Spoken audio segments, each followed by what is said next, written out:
Meine Damen und Herren, guten Tag und willkommen zurück. Wie geht es Ihnen? Es geht mir ausgezeichnet. Moment mal, did you hear that? I just asked, wie geht es Ihnen?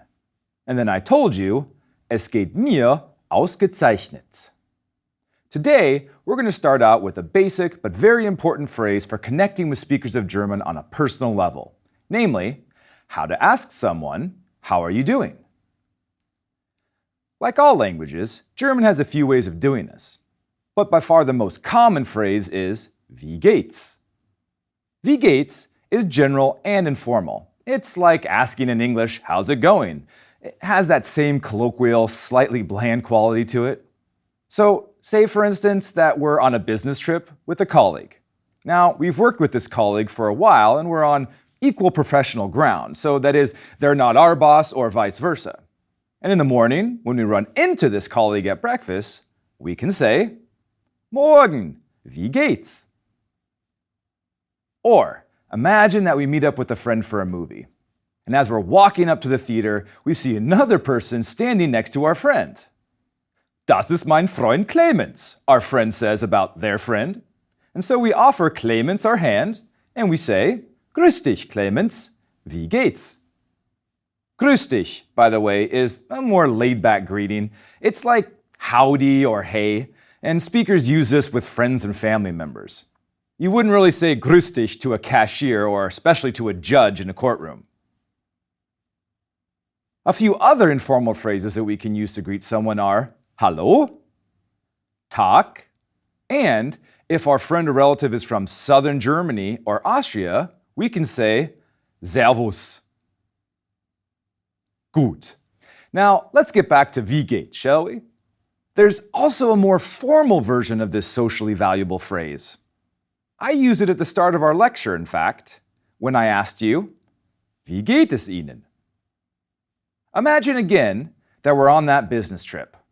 But this time, instead of running into a familiar colleague, we run into our boss, who says to us, Guten Morgen, wie geht es Ihnen? Now, we can respond in one of the following ways. Es geht mir gut, danke. Es geht mir sehr gut. Or, es geht mir ausgezeichnet. The first three words, es geht mir, basically those mean I'm doing, after which you put in an adverb, for example, es geht mir großartig, or es geht mir wunderbar.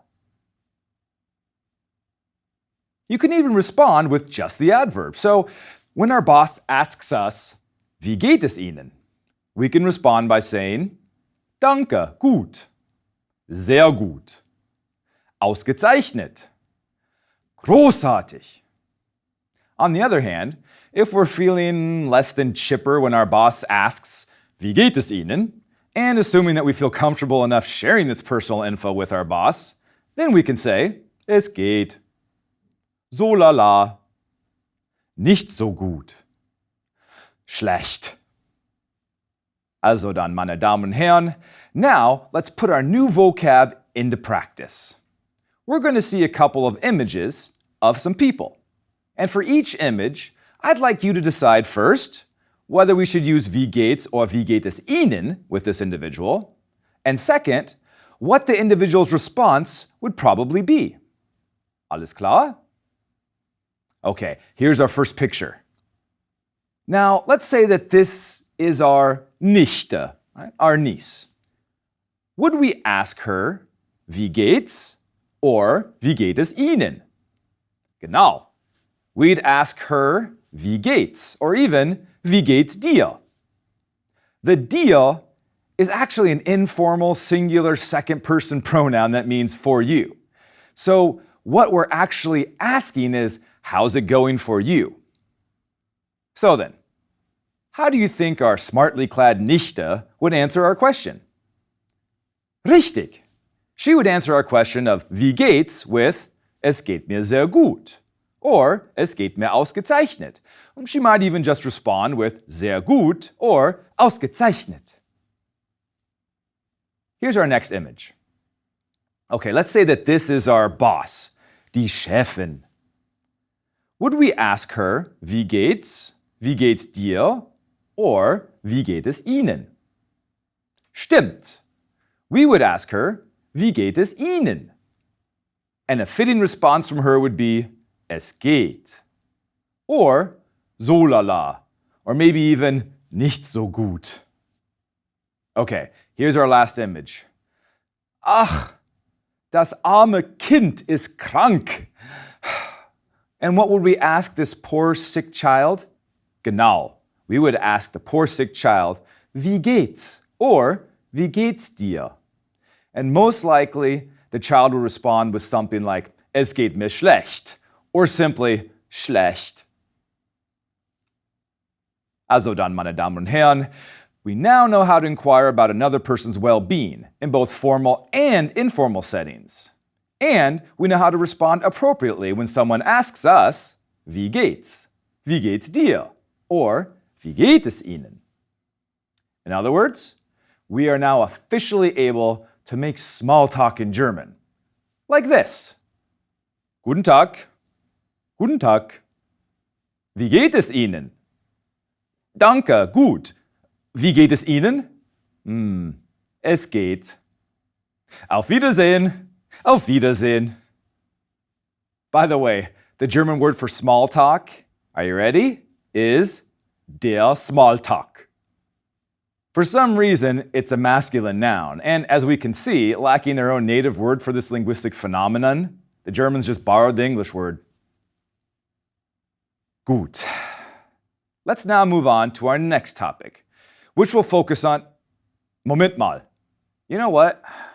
Let's do this. Let's hand things over once again to our native speaker friend, Mia Gruber. She's going to lead us into our next topic by telling us some more about herself. In particular, I've asked her to tell us about her family's interesting background. Alles klar? Toll. Also dann, hören Sie zu. Hallo, ich bin Mia und meine Familie ist sehr international. Ich komme aus Deutschland. Das heißt, ich bin Deutsche. Meine Eltern wohnen in Deutschland, aber sie kommen aus Österreich. Mein Vater ist Österreicher und meine Mutter ist Österreicherin. Mein Onkel ist auch Österreicher, aber er wohnt in Japan. Meine Tante kommt aus Japan. Sie ist Japanerin. Wir sind eine internationale Familie. Dankeschön, Frau Gruber. As we just heard, Mia's family is sehr international. And she uses several words and phrases in particular to describe this internationalness. For instance, about herself she says, Ich komme aus Deutschland. Ich bin Deutsche. She also tells us about her parents. Meine Eltern kommen aus Österreich. Mein Vater ist Österreicher. Und meine Mutter ist Österreicherin. As for her aunt, Mia explains, meine Tante kommt aus Japan. Sie ist Japanerin. Note in particular that there are three forms of the verb kommen. The verb's ending changes or inflects when Mia uses it with a subject pronoun or a noun. For instance, she says, Ich komme. Meine Eltern kommen. And meine Tante kommt. First, remember that die Tante is a feminine singular noun, which we can replace with the singular feminine third-person pronoun sie. And when we conjugate sie with the verb kommen, it goes, sie kommt. Sie kommt aus Japan. She comes from Japan. Also note that the noun, die Eltern, is plural, which we can replace with the plural third-person pronoun sie. And when we conjugate this plural sie with kommen, we get sie kommen. Sie kommen aus Österreich. They come from Austria.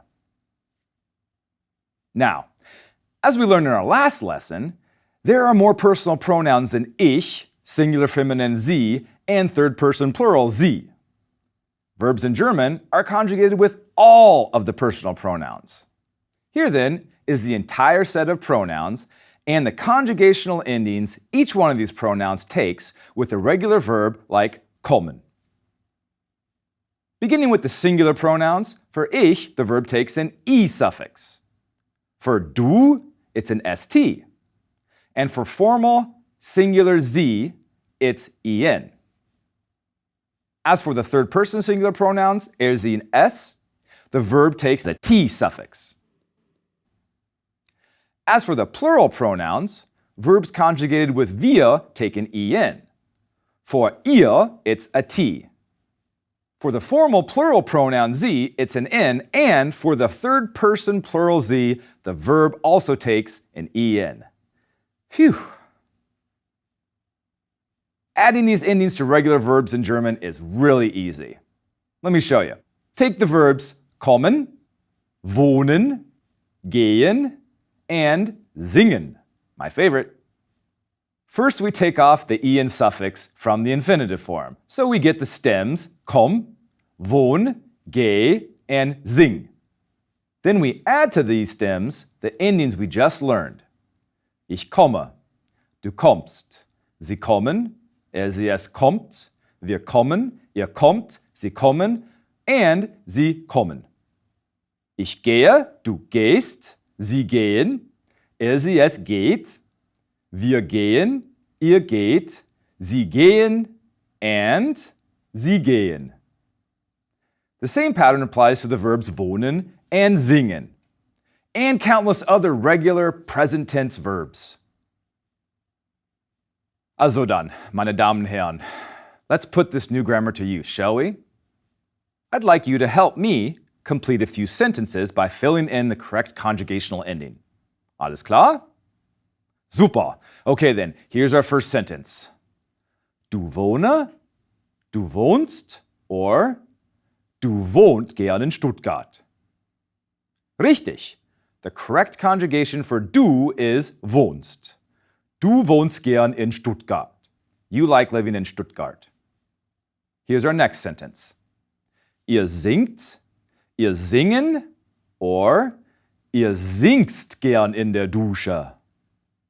Sehr gut. We conjugate singen for ihr as ihr singt. Ihr singt gern in der Dusche. You guys like to sing in the shower. Ich singe auch gern in der Dusche. Aber pst, don't tell anyone. Okay, one more. Wir geht, wir gehst, or wir gehen gern ins Museum. Jawohl! We conjugate the verb gehen for the pronoun wir as gehen. Wir gehen. Wir gehen gern ins Museum. We like to go, or we like going to the museum. Sehr gut, meine Damen und Herren. By the way, I mentioned this once before in an earlier lesson, but I'd like to mention it one more time here. All verbs in German end in either an N or an EN in their infinitive form. What's more, they all take the same conjugational endings in the present tense. Moment mal. Let me modify that grand announcement just slightly. All regular present tense German verbs take the conjugational endings we've just learned, unless that verb has a T, a D, an S, a letter called SZ, or a Z as the last letter in its stem after the en suffix in its infinitive has been dropped. To show you what I mean, let's take a closer look at how we conjugate the verbs arbeiten, finden, reisen, heißen, and sitzen. Now, it's not as if verbs like these have radically different endings. The only thing different is that we either, one, add an extra E for the du, sie, es, and ihr conjugations, or two, we drop the S for the du conjugation. Here, for instance, is how we conjugate arbeiten. We've chopped off the en suffix and we get our stem Arbeit. Then it goes, ich arbeite, du arbeitest, sie arbeiten, sie, es arbeitet, wir arbeiten, ihr arbeitet, sie arbeiten, and finally, sie arbeiten. You see, all we do is put in an extra E for the du, sie, es, and ihr conjugations. The verb finden works the same. Ich fände, du fändest, Sie finden, sie es findet, wir finden, ihr findet, Sie finden und Sie finden. Finally, there are verbs like reisen, heißen, and sitzen. Here, when we derive our stems for conjugating, we get reis, heiß, and sitz. And the only thing we do differently here is delete the S from the du conjugation. Ich reise, du reist, sie es reist, sie reisen, wir reisen, ihr reist, sie reisen, and sie reisen. Oh, and don't forget, sie es reist. The verbs heißen and sitzen follow the same pattern. For du, we conjugate them as du heißt and du sitzt. Alles klar? Oh, speaking of pronouns and verb conjugations, it's time for us to add one more pronoun to our list. Are you ready? This pronoun is called the indefinite pronoun Mann. Note that it's written with a lowercase m and spelled with only one n. It's not to be confused with the noun der Mann, which means man or husband. Mann, writ small and with one n, is an indefinite pronoun. As for what indefinite pronoun Mann means, well, it usually translates into English as you, a person, or one. For instance, a common question that learners of German ask is, wie sagt man das auf Deutsch?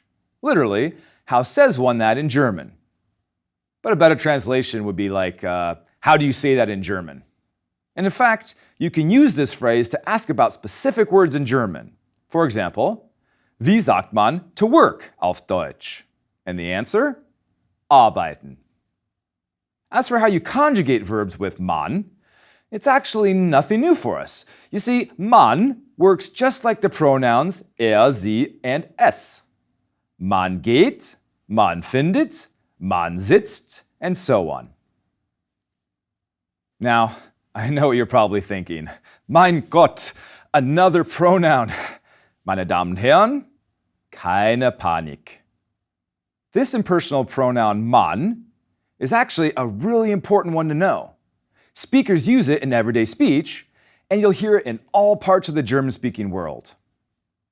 Other common phrases where you hear man are in general questions like wo findet man, wo kauft man, was isst man in Marokko, and in general statements like das weiß man nie and hier darf man nicht rauchen. Gut. So much for man writ small. It's time once again to put our new grammar skills to the test.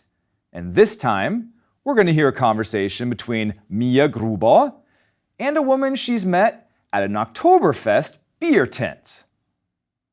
Let's see how much of it we can understand, with subtitles to help us out, of course, and let's see how many conjugational endings we can identify. Alles klar? Gut. Also dann, meine Damen und Herren, los geht's zum Oktoberfest. Guten Tag. Guten Tag, kommen Sie oft zum Oktoberfest? Ja, ich komme jedes Jahr. Mein Mann arbeitet in München. Wohnen Sie in München? Nein, wir wohnen in Augsburg. Ach so. Mein Mann kommt mit dem Zug in die Arbeit. Wie lange sitzt er im Zug? 50 Minuten hin und 50 Minuten zurück. Und Sie? Wie kommen Sie in die Arbeit? Ich habe Glück, ich gehe zu Fuß. How'd it go? Isn't it amazing how much you can understand in a dialogue like this already? And at the very least, you can pick out key words and recognize most of the verb conjugations. By the way, maybe you noticed that this dialogue also contained questions and not just statements. For instance, the woman asks Mia, kommen Sie oft zum Oktoberfest? Wohnen Sie in München? Wie lange sitzt er im Zug? And wie kommen Sie in die Arbeit? Well, in a few lessons from now, we're going to learn how to formulate questions like this. So stay tuned, or as we say in German, bleiben Sie dran. Also dann, meine Damen und Herren, before we bring our lesson to a close, let's get in just one more activity to help us expand our Wortschatz. In particular, I'd like us to learn the German words for some of the countries in Europe, as well as the words for the people from those countries. Alles klar? Gut. Also dann, los geht's nach Europa. Das ist Europa. Ein Mann aus Europa ist der Europäer. Und eine Frau aus Europa ist die Europäerin. Und hier sind die Länder und die Leute in Europa. Das Land heißt Irland. Ein Mann aus Irland ist der Ire. Und eine Frau ist die Irin. Östlich von Irland liegt England. Ein Mann aus England ist der Engländer und eine Frau ist die Engländerin. Östlich von England liegt Dänemark. Ein Mann aus Dänemark ist der Däne und eine Frau ist die Dänin. Moment mal, let's hold up right there for a minute. Meine Damen und Herren, Entschuldigung. It's just that this is the perfect opportunity to highlight another important aspect of German pronunciation. Did you notice the A umlaut in the words Dänemark, der Däne, and die Dänin? As you can hear, this A umlaut is pronounced close to the vowel in English's bed and said, Dänemark. And what do you call a man from Dänemark? Richtig. Der Däne.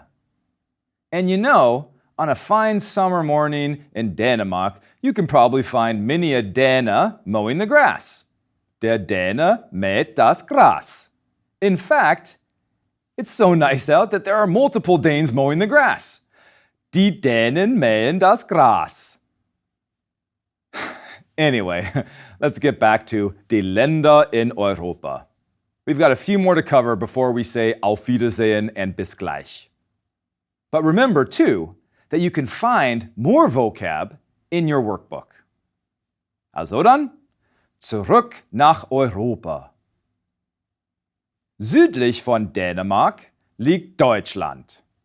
Ein Mann aus Deutschland ist der Deutsche und eine Frau ist die Deutsche. Weiter südlich von Deutschland finden wir Österreich. Ein Mann aus Österreich ist der Österreicher und eine Frau ist die Österreicherin. Westlich von Österreich ist die Schweiz. Ein Mann aus der Schweiz ist der Schweizer und eine Frau aus der Schweiz ist die Schweizerin. So far, so good? Großartig. Let's do just 3 more before we sign off, okay? Zurück nach Europa. Südlich von der Schweiz liegt Italien. Ein Mann aus Italien heißt der Italiener und eine Frau nennt man die Italienerin. Nördlich von Italien finden wir Frankreich. Ein Mann aus Frankreich heißt der Franzose und eine Frau aus Frankreich heißt die Französin. And here's our last one. Westlich von Frankreich finden wir Spanien. Ein Mann aus Spanien ist der Spanier und eine Frau aus Spanien heißt die Spanierin. Und das ist alles. Meine Damen und Herren, das sind die Länder und die Leute in Europa. By the by, as we were going through those countries, I just so happened to have come up with a great idea for another Zungenbrecher. You remember what a Zungenbrecher is, right? Also dann, this clever Zungenbrecher goes like this. Die Frauen von Frankreich sind Französinnen. Pretty clever, right? Natürlich. And after today's lesson, you can understand this clever new Zungenbrecher. Also dann, with that, it's time to bring our lesson to a close. But don't go too far, because in our next lesson, we'll be learning how to count to 100. And we're going to meet, are you ready? We're going to meet German's indefinite articles. Auf Wiedersehen und bis gleich.